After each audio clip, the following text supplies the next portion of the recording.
প্রিয় দর্শক, আপনাদের সবাইকে স্বাগত জানাচ্ছি এনটিভির প্রতিদিনের আয়োজন স্বাস্থ্য প্রতিদিন অনুষ্ঠানে। আপনাদের সঙ্গে আছি আমি ডাক্তার সানজিদা হোসাইন। দর্শক, আজ আমরা যে বিষয়টি নিয়ে আলোচনা করব সেটি হচ্ছে হাঁটুর ব্যথার সমস্যা এবং তার প্রতিকার। এই বিষয়টি নিয়ে আলোচনার জন্য আমাদের স্টুডিওতে আছে একজন বিশেষজ্ঞ চিকিৎসক। চলুন আমরা পরিচিত হয়ে নেই আমাদের আজকের অতিথির সাথে। ডাক্তার AHM রেজাউল হক 1966 সালে ডিসেম্বরে ফেনী জেলায় জন্মগ্রহণ করেন। তিনি 1991 সালে Sylhet MAG Osmani medical college থেকে MBBS ডিগ্রি লাভ করেন। এরপর তিনি চিকিৎসা বিজ্ঞানে উচ্চতর MS অর্থোপেডিক এবং সিঙ্গাপুর থেকে স্পোর্টস মেডিসিনে ফেলোশিপ ডিগ্রি লাভ করেন। বর্তমানে তিনি ইউনাইটেড হাসপাতালের অর্থোপেডিক বিভাগের কনসালটেন্ট হিসেবে কর্মরত আছেন। স্যার, স্বাগত জানাচ্ছি আমাদের অনুষ্ঠানে। স্যার, হাঁটুর ব্যথা এটি অত্যন্ত কমন একটি সমস্যা আমাদের দেশে, বিশেষ করে একটি বিশেষ বয়সে এই সমস্যাটা কিন্তু অনেক বেশি বেড়ে যায়। এছাড়াও যে কোনো বয়সেই তো এটি হতে পারে। তো আপনি কি আমাদের একটু বলবেন যে এই হাঁটুর ব্যথার সমস্যাটার পেছনে কারণগুলো আসলে কী কী? হাঁটুর ব্যথার সমস্যার কারণগুলো যদি বয়সভেদে আমরা বলি, যে ছোটদের সাধারণত রিকেটসের জন্য হয়, যেটা হাঁটু ব্যথা হয় এবং হাঁটু বেঁকে যায় ছোট বয়সে। যদি মধ্যবর্তী বয়সে আমরা বলি, তাহলে হাঁটুর ব্যথাটা সাধারণত কোনো আঘাতের জন্য, সেটা মেনিসকাস ইনজুরি, লিগামেন্ট ইনজুরি বা কোনো ফ্র্যাকচার, এইসব কারণে মধ্যবর্তী বয়সের লোকদের হয়। আর বৃদ্ধ বয়সে যে জন্য হয়, প্রধানত অস্টিওআর্থ্রাইটিস অথবা অস্টিওপোরোসিস, এইসব কারণে হাঁটুর ব্যথাটা হয়। আচ্ছা, তো কি কারণে হচ্ছে সেটি বোঝার কি কোনো উপায় রয়েছে, নাকি শুধু বয়স ভেদেই সেটি বোঝা যায়? হাঁটুর ব্যথা কি কারণে হচ্ছে সেটা বোঝার জন্য আমরা প্রধানত প্রথমেই একটা এক্সরে অ্যাডভাইস করি, যে সেই এক্সরেতে কোনো বাচ্চাদের যদি হয়, সে বাচ্চাদের গ্রোথের কোনো সমস্যা আছে কিনা, বৃদ্ধ বয়সে যদি হয় সেটা কার্টিলেজ ক্ষয় হয়েছে কিনা অথবা হাড় ক্ষয় হয়েছে কিনা, আর মধ্য বয়সে যদি হয় তাহলে আমরা কোনো ভাঙ্গা বা কোনো কারণ বের করার জন্য ইনজুরি আছে কিনা দেখি। সেটা তারপরে আমরা কিছু রক্তের blood calcium, vitamin D3 level, vitamin D level, তারপর alkaline phosphatase, serum uric acid, rheumatoid arthritis সেগুলো পরীক্ষা করেন। তার মানে এগুলোর সাথে সম্পর্ক রয়েছে হাঁটু ব্যথার। আর যদি সফট টিস্যু ইনজুরি চিন্তা করি, তাহলে আমরা MRI, একটা পরীক্ষা আছে, MRI করি। আচ্ছা আচ্ছা, তো আপনি কিছু কারণের কথা বলছিলেন, যেটি হচ্ছে আমি যদি বৃদ্ধ বয়স থেকেই শুরু করি, বলছিলেন যে অস্টিওপোরোসিস বা অস্টিওআর্থ্রাইটিস হচ্ছে একটি প্রধান কারণ। তো সেটি আসলে কেন হয় এবং সেক্ষেত্রে সমাধানের উপায় কি? অস্টিওপোরোসিস একটা ডিফারেন্ট জিনিস। সেটা হলো যে আমাদের বোনসটা একটা জীবন্ত জিনিস, সেটা প্রতিদিনই ক্ষয় হচ্ছে এবং গড়ন হচ্ছে। এখন ক্ষয় আর গড়ের মধ্যে যদি ব্যালেন্সটা ঠিক মতো না হয়, তখন ক্ষয়টা বেশি হয়ে যাবে। সেই জন্য এটা সাধারণত বয়স্কদের হয় এবং সাধারণত মহিলাদের বেশি হয়।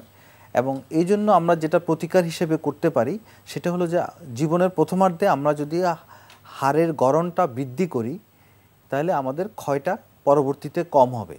আচ্ছা, তার মানে হচ্ছে একদম জীবনের প্রথম, যেটি আপনি বলছেন, একদম শিশুকাল থেকে সচেতন থাকতে হবে যাতে করে হাড়ের গড়নটা ভালো হয়, গঠনটা যাতে ভালো হয়। আচ্ছা, তো সেক্ষেত্রে কি করণীয়? সেক্ষেত্রে আমাদের হাড়ের গড়নটা 30 বছর পর্যন্ত যে হাড়ের গড়নটা থাকে, সেটাই পরবর্তীতে স্থাপিত হয়।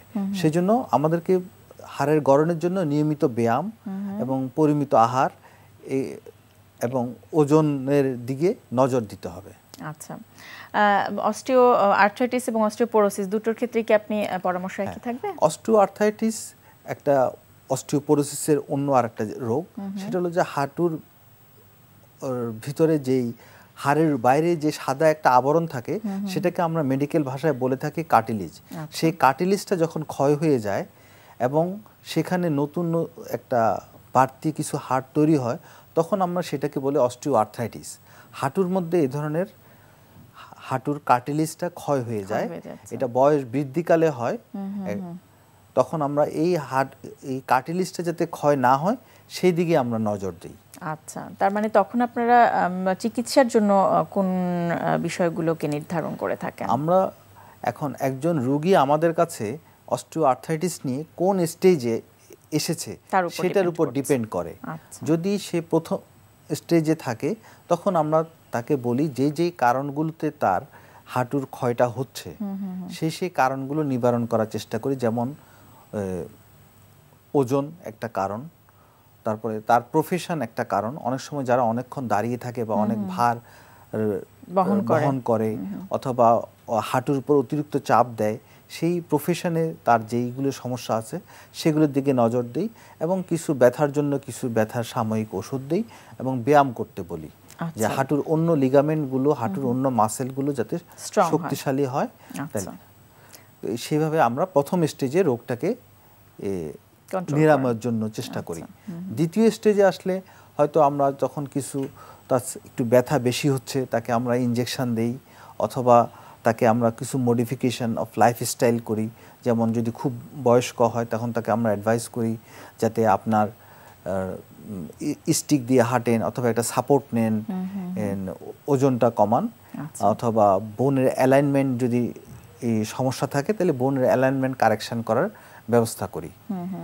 আর যদি আমি একটু স্যার সার্জিক্যাল প্রসিডিউর সম্পর্কে জানতে চাচ্ছিলাম, যেহেতু আপনি এক্ষেত্রে যথেষ্ট বিশেষজ্ঞ, এবং একটু জানতে চাচ্ছিলাম যে আর্থ্রোস্কোপিক বা হচ্ছে যেটি নি রিপ্লেসমেন্ট, হ্যাঁ, সেটির আসলে প্রয়োজনীয়তাটা কখন পড়ে, যেহেতু হাঁটুর ব্যথার সাথে নি রিপ্লেসমেন্ট সার্জারিটার যথেষ্ট সম্পর্ক রয়েছে। মানে হাঁটুর নিচে হাড়ের উপরে যে সাদা কার্টিলেজটা থাকে সেই কার্টিলেজটা আসলে আমরা নতুন করে তৈরি করতে পারি না। বিভিন্ন ধরনের চেষ্টা করা হয়েছে, আমরা ডাক্তাররা, বৈজ্ঞানিকরা বিভিন্নভাবে কার্টিলেজ তৈরি করার চেষ্টা করা হয়েছে। যেমন মাইক্রোফ্র্যাকচার করে কার্টিলেজ গ্রহণ করা হয়েছে, রিপ্লেসমেন্ট করে শুধু কার্টিলেজ রিপ্লেসমেন্ট করে চেষ্টা করা হয়েছে, যে কার্টিলেজটা তৈরি করা যায় নাই। আমরা যেটা করি সেটা হলো ক্ষয় নিবারণটাকে আরও প্রলম্বিত করতে পারি। যখন ক্ষয় নিবারণ আর প্রলম্বিত করার অবস্থা ওনার নাই এবং ওনার খুব সিভিয়ার ব্যথা হয়ে আছে, ওনার জীবনযাত্রা অচল হয়ে গেছে হাঁটু ব্যথার জন্য, তখন আপনারা সিলেকশন করেন, তখন আমরা সিলেকশন করি হাঁটু রিপ্লেসমেন্ট করার জন্য করতে হবে। আচ্ছা, সেক্ষেত্রে পেশেন্ট সিলেকশনের ক্ষেত্রে আর কোনো বিষয় কি আপনারা পেশেন্ট সিলেকশনের ক্ষেত্রে আমরা আরো কিছু জিনিস বিবেচনা রাখি। কথা হলো যে যদি একটা কম বয়সী 50 বছর বয়সী হয়, আমাদের দেশে আমরা সাধারণত 60 বছর বয়সে হাঁটুর অপারেশনটাকে প্রেফার করি। কারণ এই হাঁটুর অপারেশন রিপ্লেসমেন্ট করার পরে রিপ্লেসমেন্টটা সাধারণত 10 থেকে 15 বছর সার্ভাইভ করে। সুতরাং আমরা যদি যত দেরিতে শুরু করা যায় তত ভালো, 60 বছর বয়সের জন্য আমরা মনে করি। আর যদি করতেই হয় তাহলে তো অবশ্যই করতে হবে, সেটার কোনো বিকল্প নাই। আর আমি একটু জানতে চাইবো তাহলে লিগামেন্ট রিপেয়ার যেটা, সেটি আসলে কখন দরকার পড়ে, কোন ক্ষেত্রে আপনারা অ্যাডভাইস করেন? লিগামেন্ট ইনজুরিটা হলো যে একটা স্পোর্টসম্যান দের ইনজুরি হয় খেলাধুলার সময়, যে লিগামেন্ট যখন ইনজুরি হয়, এটা সাধারণত আমরা 20 থেকে 45 বছর পর্যন্ত রোগীদের লিগামেন্ট রিপ্লেসমেন্ট করি। লিগামেন্ট রিপ্লেসমেন্ট তার মানে শুধু যারা খেলাধুলার সাথে সম্পৃক্ত তাদেরই কি সমস্যা হতে পারে, এছাড়া যে কোনো ইনজুরি থেকে, যে কোনো ট্রমা থেকে হতে পারে, বাস অ্যাক্সিডেন্ট থেকে হতে পারে, হোন্ডা অ্যাক্সিডেন্ট থেকে হতে পারে, লিগামেন্ট ইনজুরি হতে পারে। যার লিগামেন্ট ইনজুরি হয়েছে সে কিভাবে বুঝবে?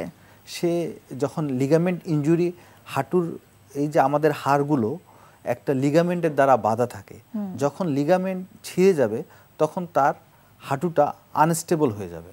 আচ্ছা, সে বলবে যে আমি হাঁটুতে শক্তি পাই না। যখন মনে হবে যে আমি পড়ে যাই হাঁটুতে, তখন আমরা সাধারণত তাকে রোগ নির্ণয় করে অবস্থাভেদে অপারেশনের জন্য বলি যে অপারেশন। তো এগুলো কেমন সফলতা কেমন পাচ্ছেন বা সাড়া কেমন পাচ্ছেন আপনারা এগুলোর জন্য? না, আমরা অনেকদিন ধরে এই অপারেশন করছি, আমরা ভালোই সাড়া পাচ্ছি এবং মানুষও বেশি উপকৃত হচ্ছে। এবং যেহেতু একটা সার্জিক্যাল প্রসিডিওর, নিশ্চয়ই ফলো আপের জন্য আপনাদের কাছে আসতে হয়। হাঁটুর ব্যথার এই সমস্যা নিয়ে যারা দীর্ঘদিন ছিলেন, আমি যদি একটু নি রিপ্লেসমেন্টের কথায় যাই, সেক্ষেত্রে অনেক দিন ধরে তারা একটি হাঁটুর ব্যথার সমস্যা নিয়ে আছেন, নি রিপ্লেসমেন্টের পরবর্তীতে তাদের আসলে চিত্রটা কি থাকে, তখন আপনারা কি ধরনের পরামর্শ তাদেরকে দেন?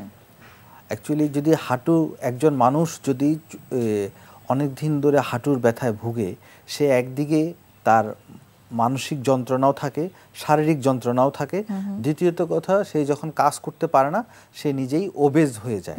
সুতরাং যখন হাঁটু রিপ্লেসমেন্টের পরে তার এই মানসিক এবং শারীরিক যন্ত্রণাটা কমে যায়, সে অনেক ভালো ফিল করে এবং সেটা স্ট্যাটিস্টিক্যালি দেখা গেছে যে সেটা অনেক লাভজনক একটা ব্যাপার একজন মানুষের জন্য। আর আমরা তখন তাকে অ্যাডভাইস করি যে এক্সারসাইজ করার জন্য, নিয়মিত চলার জন্য, ওজন যাতে না বাড়ে সেদিকে লক্ষ্য রাখার জন্য। আচ্ছা, এবং আপনাদের টাচে যাতে থাকে রেগুলার, যে কয়েকদিন পর পর আপনাদের কাছে যদি যাওয়ার দরকার লাগে সেটি যাতে অবশ্যই মেনটেন করেন। একটু জানতে চাইবো, একদম শেষ পর্যায়ে চলে এসেছি, হাঁটুর ব্যথার সমস্যাটা কিন্তু বাড়ছে আমাদের দেশে। বিভিন্ন ক্ষেত্রে দেখা যাচ্ছে যে 30-40 বছর বা 30-35 বছরের একটি মহিলা, সে হঠাৎ করে সিঁড়ি দিয়ে উঠতে গেলে হাঁটু ব্যথা ভুগছেন বা হাঁটু ব্যথা ফিল করছেন। কি ধরনের আসলে বিষয় মাথায় রাখতে হবে যাতে করে যাতে সমস্যা না হয়, এটি একটু জানতে চাইবো, প্রতিরোধের বিষয়টা।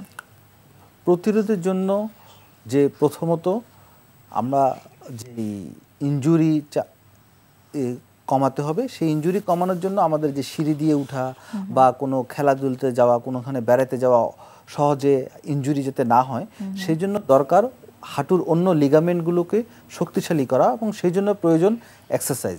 রেগুলার যদি এক্সারসাইজ করা হয় তাহলে হাঁটুর ইনজুরির চান্স অনেক কমে যায়। আর দ্বিতীয় হলো যে ওজন বৃদ্ধি। যদি হাঁটুর শারীরিক ওজনটা হাঁটু দিয়ে আমাদের মাটিতে যায়, যদি যত ওজন বৃদ্ধি হবে, হাঁটুর 1 কেজি ওজন বৃদ্ধি পেলে হাঁটুকে 6 কেজি ওজন বহন করতে হয়। সে ওজনটা যদি কেউ কমাতে পারে তাহলে হাঁটুর ক্ষয়টা কমে যাবে এবং এই সমস্যাটা স্যার অনেক অনেক ধন্যবাদ, অনেক গুরুত্বপূর্ণ তথ্য দিলেন আমাদের। ধন্যবাদ, আপনাকে ধন্যবাদ। প্রিয় দর্শক, আমরা শুনছিলাম হাঁটুর ব্যথা, হাঁটুর অন্যান্য সমস্যা এবং তার বিভিন্ন সার্জিক্যাল সমাধান, এই বিষয়টি নিয়ে বেশ কিছু গুরুত্বপূর্ণ তথ্য, যে পরামর্শগুলো প্রতিরোধের জন্য আমাদের আজকের অতিথি আমাদের দিলেন। আশা করছি সেগুলো আপনাদের মনে থাকবে এবং সেভাবে আপনারা আপনাদের নিজেদের হাঁটুর যত্ন নেবেন। আজকে আমরা দেখাবো হচ্ছে ল্যাটসের একটা বেসিক মুভমেন্ট। এই বেসিক মুভমেন্টটা এর আগে আমরা দেখেছিলাম, যেটাকে আমরা বলি হচ্ছে বারবেল রো। কিন্তু এর আগে আমরা যখন বেসিক হিসেবে যখন দেখেছিলাম তখন আমরা জিনিসটা আইসোলেশন অথবা একদম পারফেকশনে আমরা যাইনি। কিন্তু গ্র্যাজুয়ালি আপনাকে যে জিনিসটা করবো, আমরা আপনাদের যেতে হবে আইসোলেশনে অথবা একদম ফর্মটাকে একদম যাতে স্ট্রিট করা যায়। রিজনটা হচ্ছে এই, প্রথমে যখন আপনি করেছেন, আপনি শুধু আপনার ফোকাসটা শুধু ছিল মাসলটাকে বিল করার জন্য। এখন যে জিনিসটা আমরা করবো সেটা হচ্ছে একদম আইসোলেশন হতে হবে, যে মাসলটা বিল্ড হয়ে গেল, কিন্তু যে অবস্থায় বিল্ড হয়ে গেছে ওটাকে আরও ডিফাইন করতে হবে। এখন দেখাবো যে কীভাবে জিনিসটা একদম স্ট্রিক্ট ফর্মে মানে করতে হবে। মুভমেন্টটা একই, শুধুমাত্র কিছু ট্রিক আমি এটার সাথেই ইনভলভ করবো, যাতে আপনার মোশনটাতে কোনো চিট ফর্ম অথবা মোমেন্টাম যাতে ইউজ না হয়। এখন দেখুন যে কীভাবে আমরা এক্সারসাইজটা করবো। ওকে, সাদা খেয়াল করবেন যে একটা বেঞ্চ নেবেন এবং আমরা যেটা বলেছিলাম আগে, যখন ইয়েতে যাবেন, আপনি বেন্ড ওপর যখন এতে যাবেন, ফর্ম যাবেন, আপনি যাদের কোনো রকম চিটিং না হয়, এটাকে একটা মেজারমেন্ট করার জন্য, অ্যাসেস করার জন্য যে জিনিসটা করবো, আমরা এই বেঞ্চটার উপরে আমরা মাথাটা রাখবো। মাথাটা রাখবো, মেরুদণ্ডটা একদম স্ট্রেট থাকবে। মাথা রাখার রিজনটা হচ্ছে এই, আপনি যদি কোনো রকম চিটিং ইউজ করেন তাহলে মাথাটা উপর দিকে উঠে যাবে, উপর দিকে উঠে যাবে, মানে বেঞ্চ থেকে সরে যাবে। আর বেঞ্চে আছে মানে কি আপনার ফর্মটা চিটিং হচ্ছে না। ওকে, এই অবস্থায় go for the barbell row. খেয়াল করবেন, this is a very hard exercise. দেখলে মনে হচ্ছে খুব ইজি, কিন্তু আপনি যদি জাস্ট খালি একটা ট্রিক খালি ইউজ করবেন, জাস্ট মাথাটা একটা বেঞ্চের উপর রাখবেন, বেঞ্চের উপর রেখে যদি এক্সারসাইজটা করেন, এক্সারসাইজটা অনেক বেশি হার্ড হয়ে যাবে। ওকে, নাও খেয়াল করবেন, এর আগে আমরা যখন এই এক্সারসাইজটা করেছিলাম তখন আমরা বলেছিলাম গো হেভি। এখানে ট্রাই করবেন গো হেভি, কিন্তু ওই পরিমাণ হেভি ওয়েট আপনি নিতে পারবেন না। যদি নিতে নেন তখন বডি একটা জার্কিং মোশন হবে, জার্কিং করতে গেলে আপনার মাথাটা বেঞ্চ থেকে উঠে যাবে। যেহেতু খুব স্ট্রিক্ট ফর্মে করতে হবে, এই জন্য আগে যে এক্সারসাইজ এটা করে ওয়েটটা নিতেন, তার চেয়ে ওয়েটটা একটু কমিয়ে দিবেন, কমিয়ে দেখতে একদম স্ট্রিক্ট ফর্মে এক্সারসাইজটা করার চেষ্টা করবেন। এতে যে জিনিসটা হবে, মাসল তো আপনার ডেভেলপমেন্ট হবে, এর সাথে মাসলের যে ডেফিনেশনটা খুব ভালোভাবে আসবে। প্রিয় দর্শক, কাঁঠাল আমাদের সবার খুব পছন্দের একটি ফল। কি কি পুষ্টিগুণ রয়েছে এই কাঁঠালে, চলুন শোনা যাক একজন পুষ্টিবিদের কাছ থেকে। কাঁঠাল আমাদের দেশীয় একটি ফল এবং খুবই সুস্বাদু। এটি মৌসুমী ফলও বটে। তবে কাঁঠালে কিন্তু প্রচুর পরিমাণে আঁশ থাকে, যে আঁশটা কিন্তু আমাদের বডিতে বাওয়েল মুভমেন্টকে সহায়তা করে, প্লাস হচ্ছে আমাদের সুস্থ রাখতে সাহায্য করে।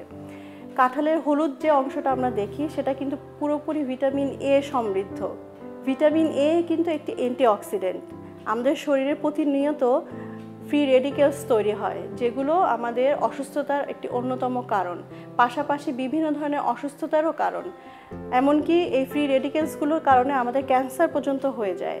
আমাদের খেয়াল রাখতে হবে এই ধরনের ভিটামিনস যদি আমরা শরীরে নিতে পারি বা খাবারের মাধ্যমে গ্রহণ করতে পারি, তাহলে আমরা অনেকটাই কিন্তু সুস্থ থাকতে পারবো। ভিটামিন এ দৃষ্টিশক্তি ভালো রাখতে সাহায্য করে, পাশাপাশি এতে থাকে ভিটামিন B3 আমাদের হরমোন রেগুলেটর করে আমাদের ইমিউনিটি সিস্টেমকে অনেকটাই স্ট্রং করে, তো আমাদের সুস্থ রাখতে সাহায্য করে ভিটামিন B3। এছাড়াও কাঁঠাল বোন হেলথ ভালো রাখতে সাহায্য করে। ভাবছেন কিভাবে?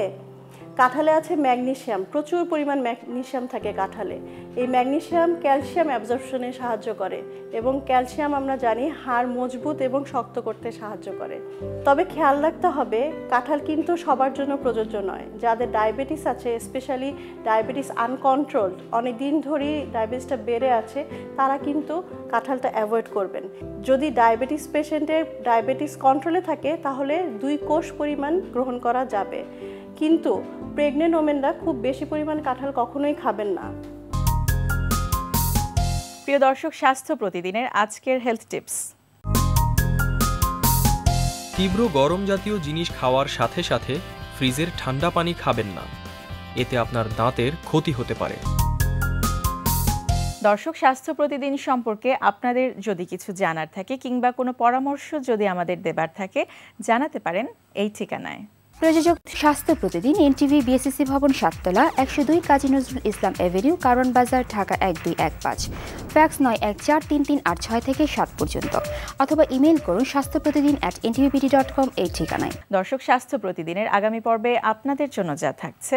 রিউমাটোলজি বিভাগের অন্তর্ভুক্ত বলা হয় যে বড় বড় রোগ যদি আমরা বিবেচনা করি তাহলে প্রায় 120টি রোগ, আর যদি ছোট রোগগুলোকে আমরা ধরি তাহলে কিন্তু 600-র উপরে রোগ আছে। তো তার মধ্যে অন্যতম একটি রোগ হচ্ছে এই এসএলই বা সিস্টেমিক লুপাস এরিথেমেটোসাস, আমরা অনেক সময় লুপাস নামেও ডেকে থাকি।